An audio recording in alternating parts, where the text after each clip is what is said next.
You're listening to Viking Radio, coming to you from Dream Street Studios at Del Mar College. Now your host, Dr. Natalie Chapa. Good morning, Corpus Christi. This is Dr. Natalie Chapa, joining you this morning from the beautiful Dream Street Studios here at Del Mar College, as we like to jokingly say, University of... You lost me. University of Corpus? Of Corpus. Left on airs, airs, baby. Good yes. morning, everybody. You can hear Mike B here on the side mic. That's right. Yeah, that's a good one. But, you know, these days, Natalie, we probably could compete with UCLA in many programs. I think we could. It's a bold statement, but it's a true statement. So started off this morning, a bit of a mess, y'all. Lost my phone for about 15 minutes, but I was rushing to get here this morning because our special guest this morning, you know her. She is a community partner out there doing amazing things. Our very own founder and chief executive officer of Esperanza de Tejas, Brianna Davis. Hi, Dr. Chapa. I am so excited to be back home. We love Del Mar. This is actually where I got my GED and my first year of college. So really welcome home, happy Brianna. to be here. Oh, I love it. Our AEL, our GED program is very special for the campus here, run by Dean Rachel Benavides and Dr. Leonard Rivera. It really is a special program. And I'll tell you, part of our advocacy a few weeks ago in Washington, D.C., was keeping funding for that program. Amazing. You know, it really helps someone like me. The last full grade I completed was 8th grade. Just did not finish 9th grade. My life took a different path.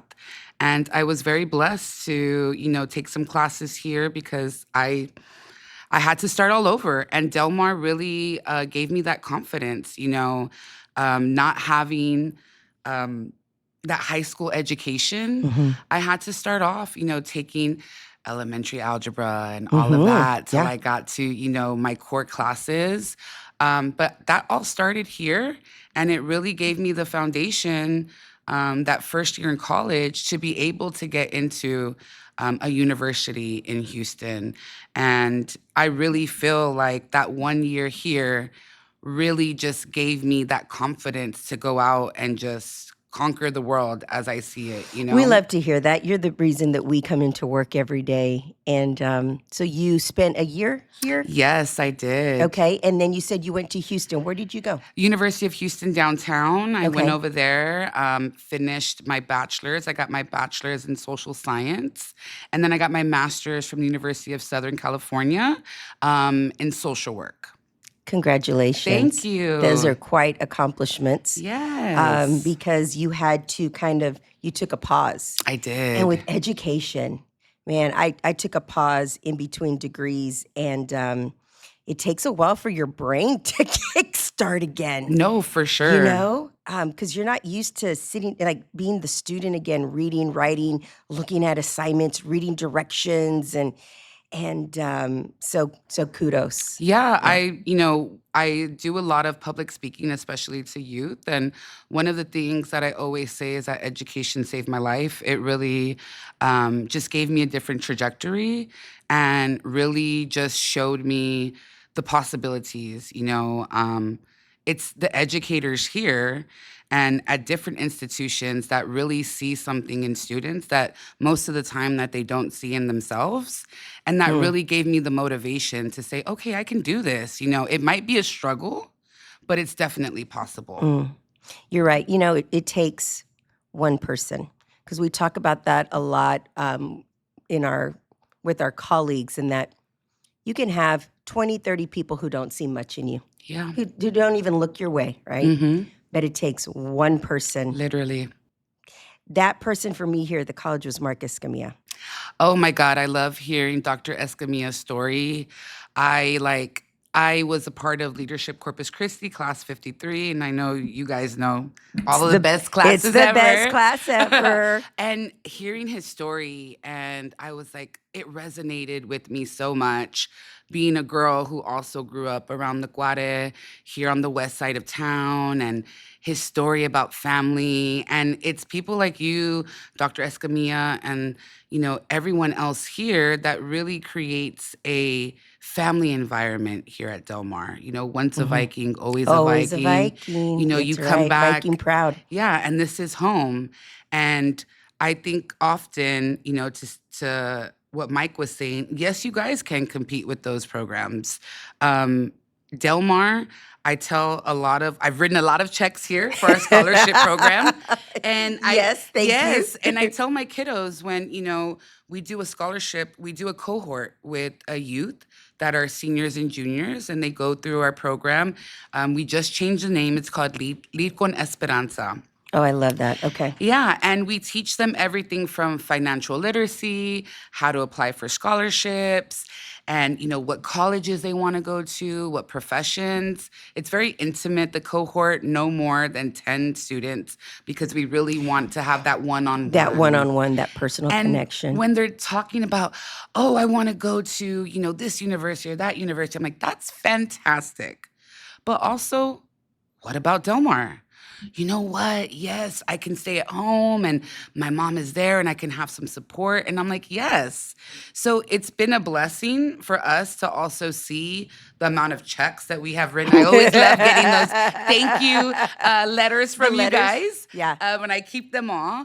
But it's wonderful to see, since we started our program, we have given out 11 scholarships. It's been 3 years now. And I want to say 7 of them, a bulk of them, have been here to Del Mar. And we love that because that means that kids are actually, our youth, are seeing the value of the institution that is here at home because it is nationally recognized. Can we hire her to do all of our marketing and recruitment? Yeah, really. We'll be at an event and then all of a sudden on the screen it's like, hi, I'm Brianna Davis. But no, it's you. I've lived in different places. I've lived in Houston, Dallas, Los Angeles, Oakland, San Francisco, and I've gone to all these big metropolitan areas, and you don't see what people consider community colleges do what Del Mar does. And I've been at these big places. That is Brianna, that is a testament to our faculty. Wow. When you said when people care about you. Yeah. We see so much of what our faculty do to really show support. Because they're the ones in the classroom. I would say they're the boots on the ground. I'm the fruff. I get to do this. I get to talk to cool people. I get to go to Austin. I get to go to D.C. I get to do big picture stuff. But I'm not one-on-one with the students. And that, when students come on, that's what they talk about. And, we were talking about Dr. Escamilla. I remember I came to work here in 2014, and I had never met him before. And so the first time I go in and I meet him, I walked out and I'm like, oh, he's one of us. Yeah. But he's got a doctorate. Mm-hmm. And he's in charge of the college. And so that was such a paradigm shift for me. And then the more I've been in higher ed, it's become the norm. So it got to the point where when I got a doctorate, I was like, yeah, I did it. And my husband was like, no, dude, you did it. Yeah. But you get so used to being around. You're part of that, 3 to 4, maybe 2%? We're like unicorns. But, you get there's tons of PhDs here on campus in EDDs. So for a moment, I almost dismissed it. And it took my husband to be like, no, dude. Yeah. No, you did it. And, yes. But that is a testament to Dr. Escamilla. But glad that you're back on campus. Yes. Like I said, welcome home. I'm glad it's such a good space here. Me and Rob and Mike have so much fun here doing the show. But we want to talk about Esperanza de Tejas because this is something that you founded, that you've created, and there's some really great things happening out in our community. Yes. Let's talk about that. So we just opened our resource center right down the block from you guys. We have started a partnership with the Corpus Christi Housing Authority. Shout out to Ren and Karen. They are amazing and made my dreams come true. For the past 6 years, I founded Esperanza, technically November 2019.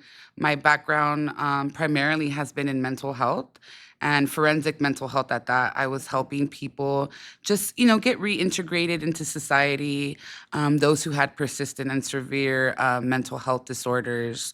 But one of the things that I saw when I was dealing in mental health is that if we got down to the nitty-gritty of a crisis and we actually used Haslow's hierarchy of needs, we would be able to really understand that a lot of crises that happen are because someone doesn't have access to essentials, they are behind on the rent, they're unable to get a job. It's things that we can actually help people to achieve. But one of the biggest things was barriers. One day, I was with a client. He had just got out of prison, did 25 years for murder. And when you have someone in your office that is tattooed from head to toe, has done some hard time, and he's crying like a baby on the floor of your office asking if he has to sell his soul to get help, called a shelter, couldn't get in, didn't have an ID, couldn't get food because he didn't have a car to do a mobile pantry. It was just no, no, no, no, no. And, we ended our day and I felt defeated. I went home and, they always say, don't take home to work and don't take, when you're work to home. When you're when you serve people, it's very hard not to do that. I couldn't. Agreed. Yes. I got home, I cried, called my husband, I prayed, and I was like, okay, he did his time. He came out, is wanting help, trying to do the right thing. He's trying to get back on track. I told my husband, I bet you he's not going to show up to my office tomorrow. And he didn't. Was at a halfway house and absconded, so ended up going back. And I just told my husband, like, what am I doing? Like, I just felt like I was spinning my wheels and I was not being rooted in my purpose. And I knew I was doing good work, but I wasn't fulfilled. I'm a very spiritual woman. And I just felt that God's calling for me was just different. And so I went to the restroom, prayed again, cried, went back to my office, submitted my resignation letter, called my husband after and said, hey, I'm going to be unemployed in 2 weeks. So what are you going to do? Yeah. So, him. That's how we started Esperanza. And initially I thought that it was going to be a mental health organization. And we all know what happened in 2020, the big, ugly global pandemic. And here I was. It was just me and my husband at the time. And I'm like, oh, my husband's in tech. I'm going to quit my job, follow my dreams, and we'll be fine. So husband gets furloughed and then laid off. And then after so many attempts to have children, also get pregnant with my twins. So all of that happened while trying to, founding Esperanza. But I really feel that each of my tests are part of my testimony. And, that first year we did a lot of triage services in the community, food boxes, masks, things of that nature. But it really allowed me to get one-on-one time with families and hearing moms like, I work 3 jobs. I can't go sit for an hour in a parenting class for a half pack of diapers. Right. It's not feasible for me, or I don't qualify for SNAP. I make $5 over, but I can't make it every day. I'm struggling. So it really allowed me, one of the big things about Esperanza is when we go into communities, we don't try and infiltrate them. We really try and learn before we expand and see what their needs are, because not one community is the same. And really, that's what made us come up with our mobile community connection centers. That was the first program that we had, going directly into neighborhoods and bringing essentials to them. Because why are we going to make it difficult for families if they already have all these barriers against them? We want to create protective factors for them. So, that's what we did. We'll be right back. Este es el lugar donde quieres estar. Aquí se sueña, aquí se crece. Para graduarte y destacar, este es el campus Oso Creek de Del Mar College. Aquí encontrarás asignaturas básicas y programas exclusivos, además de laboratorios e instalaciones avanzadas. Es un espacio de innovación, transformación y acompañamiento. Este es tu momento, tu futuro. Aquí es donde perteneces. Aprende más en dmcdreams.com. This show is a production of Del Mar College, where continuing education courses can get you in the workforce fast, including workforce skills awards that are stackable towards Del Mar College credit programs. Own your dreams at Del Mar College. Go online at delmar.edu/CE.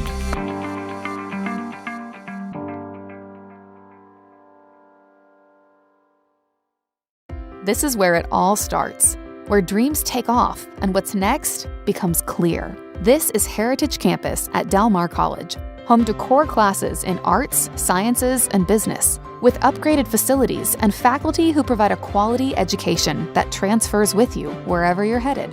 This is a place of creativity, possibility, and success. A place to excel, a place to grow.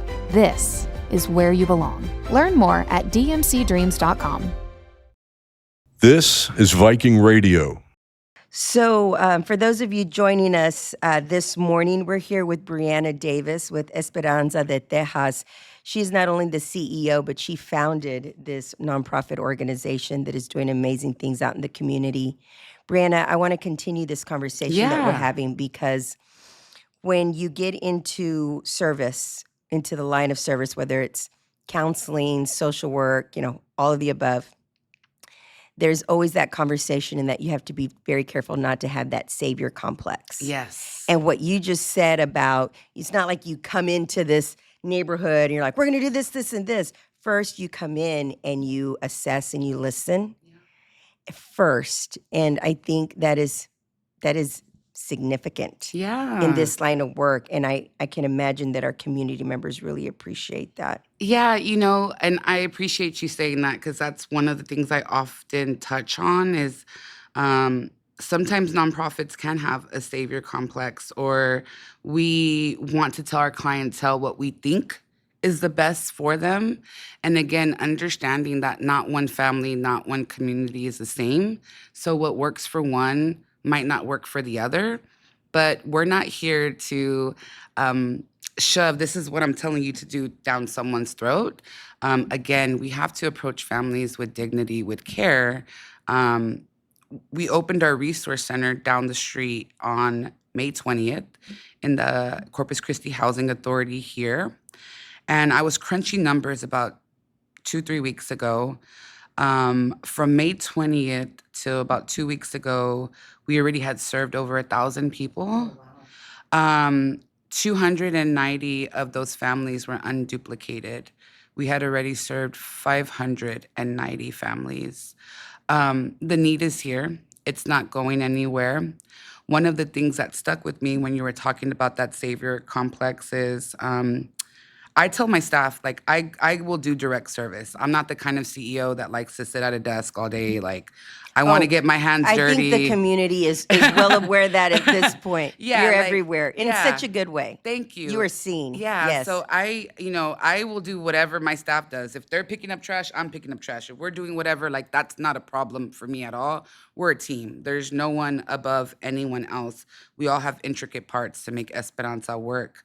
But one day I was not feeling well, and I went to work in some sweatpants and a t-shirt because we were short-staffed, and I was in the front, and I don't wear my badge. I usually just wear it when I go out and meet community partners, and this lady comes in, old school chola. I love talking to old school cholas, had her eyebrows, blonded, and some eyebrows above that, and all tatted up. They got that look. They've got their look. Yeah, I love it. And she walked in, and she was a little rough, and we start talking, and I'm like, what's up, girl? I meet people where they're at. And after about an hour and a half, she got her needs met. She was leaving, and she was like, man, you are the coolest and most down-to-earth caseworker I've ever met. And I was like, oh, I'm not a case manager here.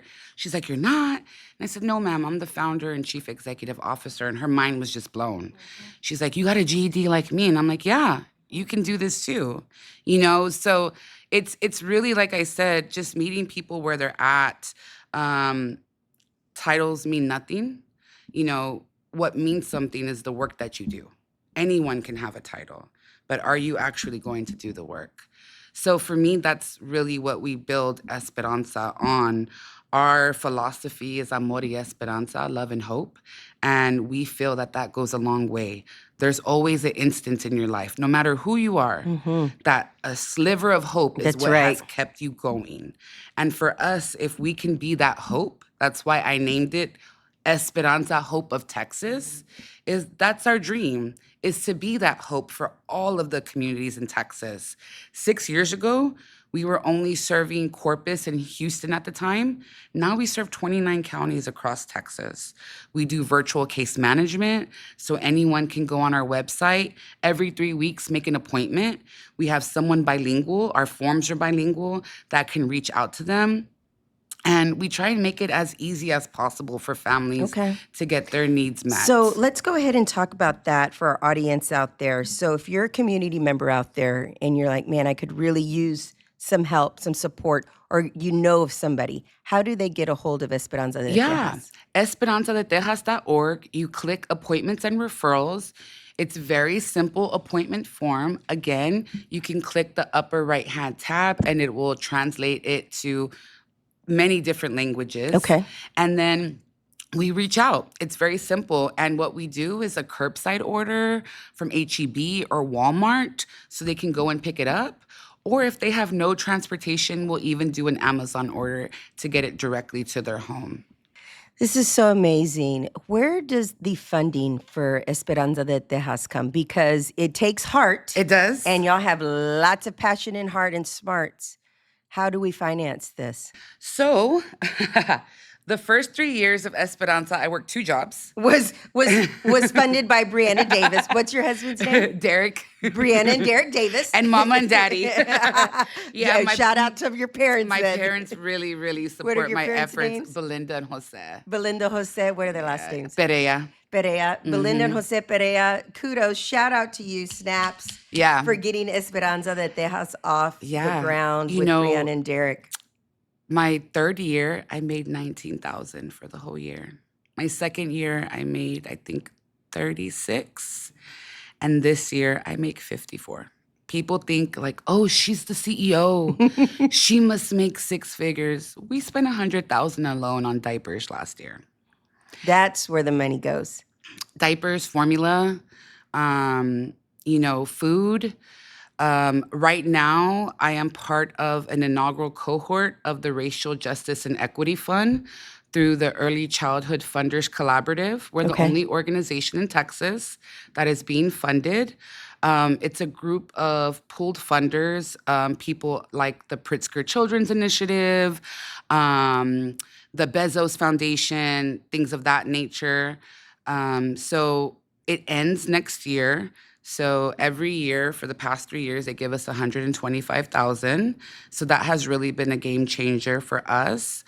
Driscoll Health Plan is one of our supporters as well. Shout out to Driscoll. We just had Mr. Eric Hammond here the other day. Yes, they're amazing. That's so wonderful to hear because they, in their own way, are doing such amazing work for our community and the children in Texas. Brianna, this is such a significant part of the work being done in the community. And you brought something up earlier, and it has stayed with me because I was a caseworker back in the day. When we're thinking about spending our hard-earned government money, right, on people. And it's always like, well, there should be buy-in. There should be skin in the game, right? And there should be processes and procedures, right? There should always be. However, as well-intentioned as they are in terms of making sure that we are judicious with the money, right, of our citizens, and that things are getting done accordingly, and that there's buy-in from the person getting it. You put all that together, and while it's all well-intentioned and necessary, it also becomes a barrier. Mm-hmm.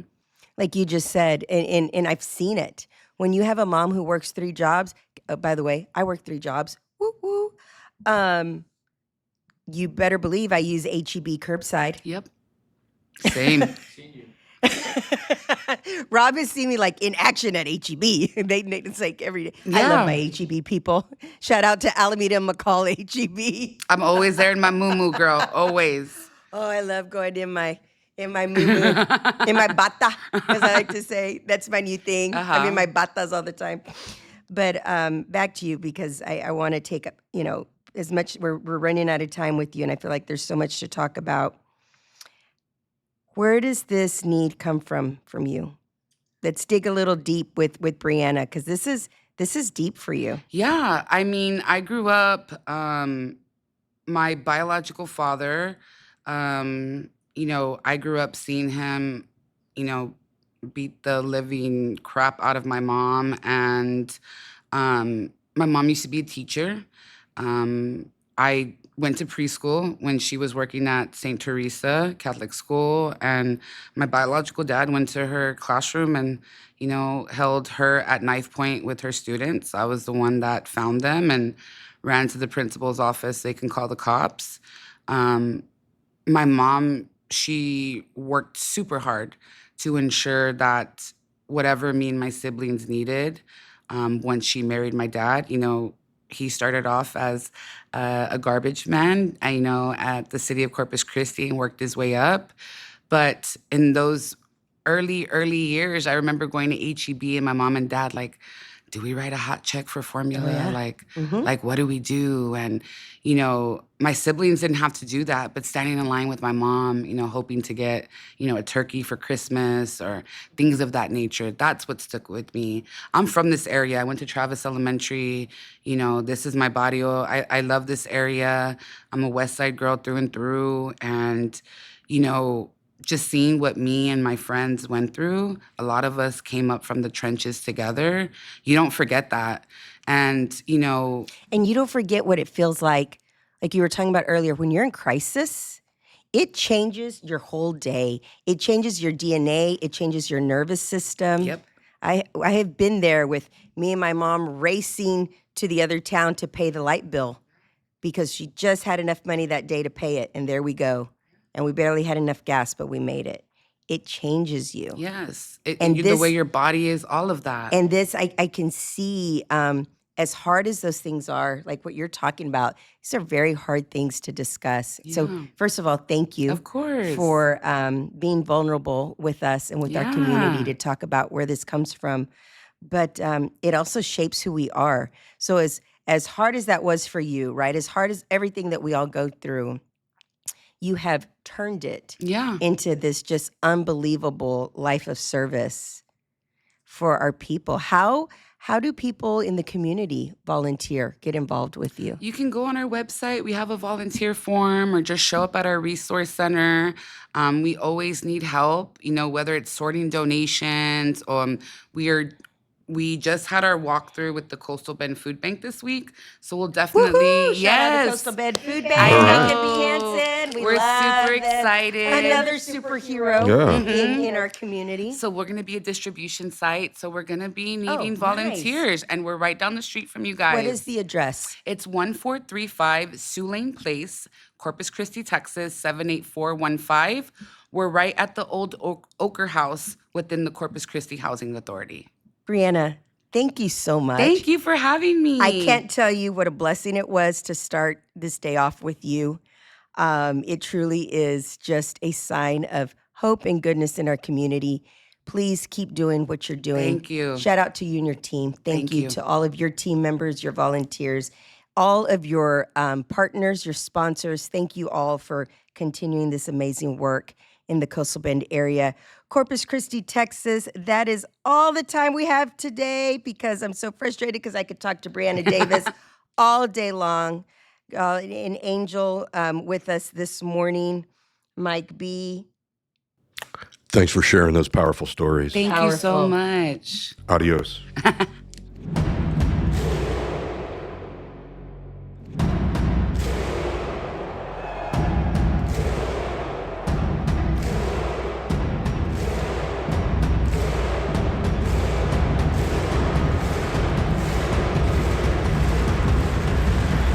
This show is a production of Del Mar College.